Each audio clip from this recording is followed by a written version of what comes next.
We in, East New York and Brooklyn and, urban school, and, a lot of the kids there are affected by certain circumstances that come along with the territory. Tough neighborhood. It's a tough neighborhood in this block, and on one end of the block, the guys can't go to the other end, or they might get shot. It's tough. Sometimes it can either help you or hurt you.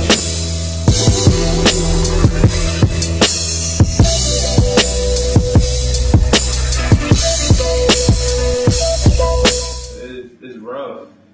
When I used to live in Memphis, Davidson, there used to be a lot of things going on over there. People fighting every day, shooting, all sorts of things. Like one day I got out of school, I seen my friends, they were talking to some girls, and then I see some other boys, like the scenery just looking funny.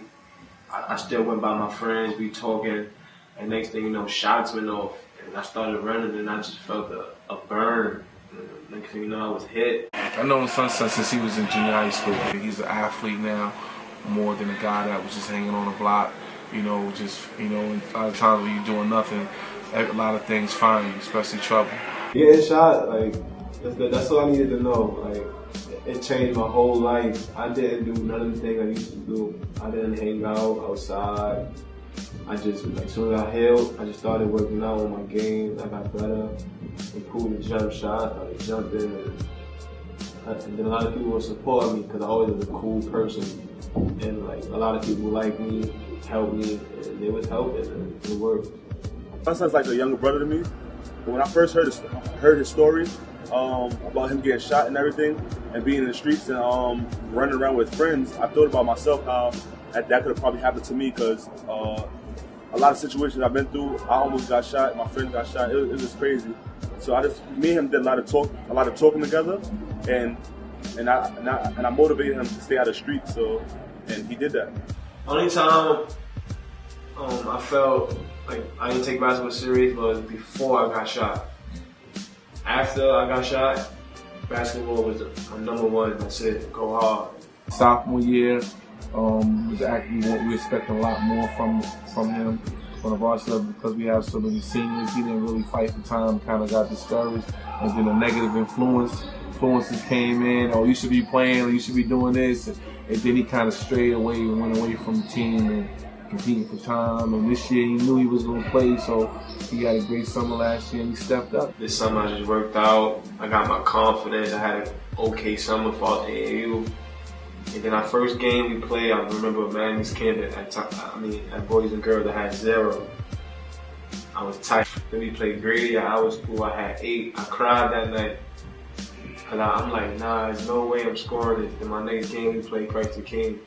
I had 30 and I started going crazy after that. Went crazy. I was telling Sunset you got to step up big time because there's not another player on Jefferson that have good offense.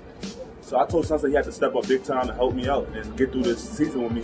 And that's what he did when I was ineligible. He turned it up all the way. Bud kicked it to me. We need you to score. Thaddeus not here. And that's what I do. I score. He's a great shooter, and he could get fouled from the 3. He got that master. He mastered that. He had put his leg out and they had fouled him. It's crazy. But it's fun to play with him. It's fun to play with him.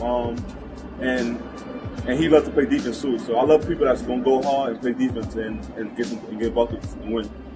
Yeah, I definitely took that role and played my part well. With that, he was there. Even when he came back, I still had my scoring role. But he was like Batman, I guess. So he had to go first, and then I was Robin. I went next, and we did our thing.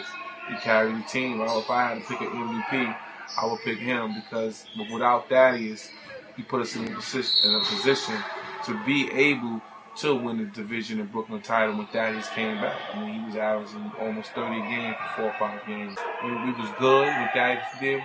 Once Thaddeus came back, we was number 1 in the city. It wasn't a team better.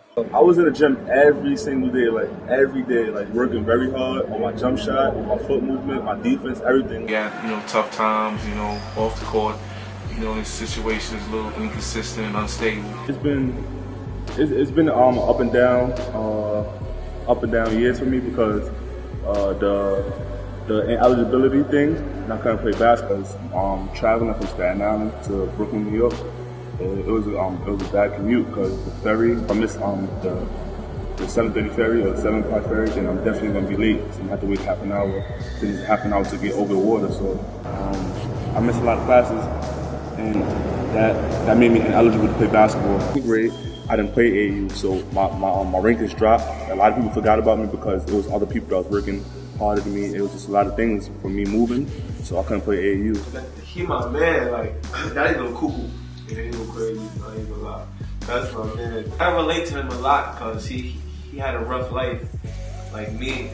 I know he had a story about living in the shelter. It was kind of sad, but it also motivated me because when I got stable in the shelter, we was living in one place. So I had a park I could go to, I had a school, a gym, I had everything like around me in that area. So I was getting better than I was in 9th grade. He found a way to get to school and to keep coming and keep fighting and keep playing ball and not let a lot of setbacks he had off the court stop him from his goal. I always thought about college as a high school player, as a high school student, and I wanted to be the first person in my family going to college, so that motivated me even more. I could count on him to take over, to make that big shot, post some good defense, get a steal, if not, play hard. He played hard too. I thought about it like, if I bring my talent to University of South Carolina and bring some kids in with me that I know that's real good, then we can do a lot of winning. This year, he really separated himself and proved that, he may not be player of the year in New York City, in everybody else's eyes, but in my eyes, from what he did with what he had to work with, there's no player that accomplished more than he accomplished this year. With the amount of talent and experience he had with him, and to put those guys on his back and carry them to the final game and final minute of the season is amazing. And more importantly, he led these guys to a division title, to a Brooklyn title. We just fell short. And, but he had some great performances, and when he needed to step up, he stepped up. Got his band up. Actually came in today. Got his band up. He got 1,000 points, and took us on a hell of a ride this year. Great ride. Jefferson campus means a lot to me because my coaches and the fun that we had in the gym, it means a lot to me. So I'm miss this place a lot. So this is definitely a second home. From the teachers to my coaches and to my friends, and they like family to me. So I'm gonna miss this place. I think by the time when I graduate, I think I'm gonna shed some tears with my coaches and everybody here.